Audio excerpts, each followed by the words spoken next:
Нэгдмэл зах зээл. Line славян хэлийг сурахыг хүсдэг.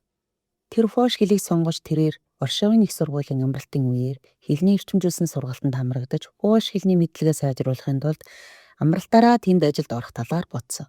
Line хичээл ажлаа төлөвлөхдөө ямар эрхийг эдэлж байна вэ? Line нь хүмүүсийн чөлөөтэй зорчих эрхийг эдэлж байна.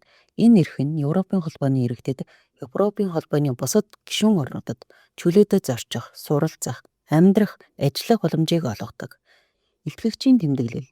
Европын аль гишүүн орнууд Европын нэгдсэн зах зээлд багтдаг вэ? Европын холбооны бүх 27 гишүүн орнууд 2023 оны байдлаар Европын нэгдсэн зах зээлийн нэг хэсэг болсон. Европын нэгдсэн зах зээл ямар эрх чөлөөг олгодог вэ? Европын нэгдсэн зах зээл нь 4 эрх чөлөөг хангадаг.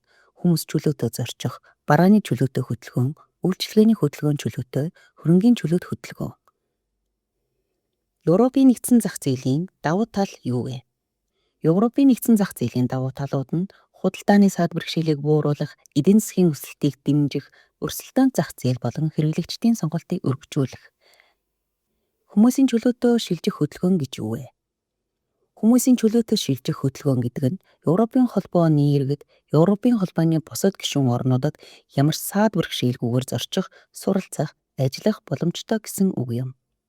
Гишүүн орнууд өөрсдийн иргэдтэй Европын холбооны бусад орны иргэдээс өөрөөр хандаж болох уу? Гишүүн орнууд өөрсдийн иргэдтэй Европын холбооны бусад орны иргэдээс өөрөөр хандаж болохгүй. Эрх тэгш харьцах нь Европын холбооны үндсэн зарчим юм. 2023 онд нэгдсэн зах зээл нь бизнест ямар үүрэг гүйцэтгэсэн бэ?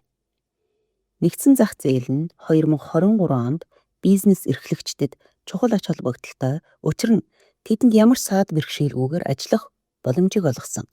Энэ нь тэгш өрсөлдөөнийг бий болгож, өрсөлдөөнийг дэмжиж, эдийн засгийн өсөлтийг нэмэгдүүлсэн. 2023 онд нэгдсэн зах зээл бүрэн бүрэлдэж тогтсон уу? Үгүй. 2023 оны байдлаар нэгдсэн зах зээл хараахан дуусаагүй.